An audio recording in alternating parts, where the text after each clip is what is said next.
ప్రజలకు మెరుగైన సేవలు అందించేందుకు ఏపీ ప్రభుత్వం ఎప్పటికప్పుడు సరికొత్త నిర్ణయాలు తీసుకుంటుంది. ఇందులో భాగంగానే రాష్ట్రంలో త్వరలో రేషన్ మార్ట్లను అందుబాటులోకి తీసుకురానున్నట్లు పేర్కొంది. తొలుత కొన్ని జిల్లాల్లో పైలట్ ప్రాజెక్ట్ గా వీటిని ఏర్పాటు చేయాలని ప్రభుత్వం చూస్తోంది. అవి సక్సెస్ అయితే రాష్ట్ర వ్యాప్తంగా తీసుకురానున్నట్లు తెలుస్తోంది. రాష్ట్ర ప్రజలకు మరింత మెరుగైన సేవలను అందించేందుకు ఏపీ ప్రభుత్వం సరికొత్త ఆలోచన చేసింది. రేషన్ మార్ట్ల ద్వారా ప్రజలకు సబ్సిడీలో నిత్యావసర సరుకులు సరఫరా చేయాలని నిర్ణయం తీసుకుంది.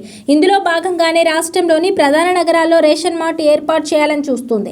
ఇందులో భాగంగానే త్వరలో విజయవాడలోని 3 సర్కిళ్లలో పైలట్ ప్రాజెక్టుగా ఈ మార్ట్లను అందుబాటులోకి తీసుకురావాలని ప్రభుత్వం ఆలోచిస్తోంది. ఈ రేషన్ మార్ట్లో బియ్యంతో పాటు పప్పు దినుసులు, రవ్వలు, కాస్మెటిక్స్ విక్రయించాలని భావిస్తోంది. రేషన్ షాపుల్లో కేవలం ప్రభుత్వం ఇచ్చే సబ్సిడీ బియ్యం, కందిపప్పు మాత్రమే కాకుండా నాణ్యమైన నూనెలు, గోధుమ పిండి, పంచదార, ఉప్పు వంటి ఇతర నిత్యావసరాలు కూడా ఈ మార్ట్లో అందుబాటులో ఉండనున్నాయి. ప్రముఖ కంపెనీల వస్తువులను మార్కెట్ ధర కంటే తక్కువ ధరకే ఈ మార్ట్ల ద్వారా ప్రజలకు అందించాలని ప్రభుత్వం భావిస్తోంది. అలాగే రేషన్ డీలర్ల ఆదాయం పెంచడమే లక్ష్యంగా ప్రభుత్వం ఈ నిర్ణయం తీసుకున్నట్లు తెలుస్తోంది.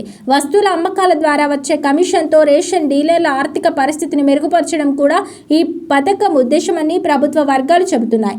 అయితే ప్రస్తుతం విజయవాడలో ఏర్పాటు చేయబోతున్న ఈ రేషన్ మార్ట్లకు ప్రజల నుంచి వచ్చే స్పందనను బట్టి రాష్ట్ర వ్యాప్తంగా అమలు చేయాలా వద్దా అనే ఆలోచనలో ప్రభుత్వం ఉన్నట్టు తెలుస్తోంది.